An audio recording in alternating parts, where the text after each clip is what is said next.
नाज़रीन, सिंध जे मुख़्तलिफ़ शहरनि में बिलाल काका वाक़े ख़िलाफ़ धारियुनि जी नेकाली लाइ एहतिजाजी मुज़ाहिरनि जो सिलसिलो जारी आहे।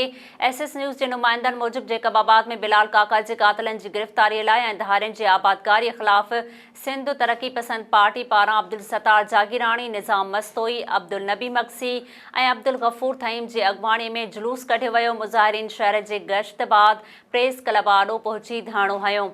शहदादपुर में जसकम तरफ़ां प्यारली मशहूरी SK गाहो, GM सिंधी ऐं ॿियनि जी अॻवाणीअ में एहतिजाजी मुज़ाहिरो कयो वियो। इस्लाम कोट में अफ़गानी भॻोड़नि समेत समूरनि धारियुनि जी वापसी ऐं बिलाल काका जे नाहक खून ख़िलाफ़ अवामी तहरीक जे मरकज़ी सॾ ते सिंधी शागिर्द तहरीक थरपारकर तरफ़ां SST जे मरकज़ी सीनियर नायब सदर कबीर भील, किशोर जयपाल, नारायण सिंधी, दिलीप कुमार, सुरेश कुमार, भूरालाल ऐं ॿियनि जी अॻवाणी में रैली कढी चौक ते धरणो हयो वियो। टंडोजाम में मुख़्तलिफ़ सियासी समाजी तंज़ीमुनि जे कारकुननि पारां मुमताज़ सिराज, सत्तार गोरड़ ऐं ॿियनि जी अॻवाणी में प्रेस क्लब आॾो एहतिजाजी मुज़ाहिरो कयो वियो।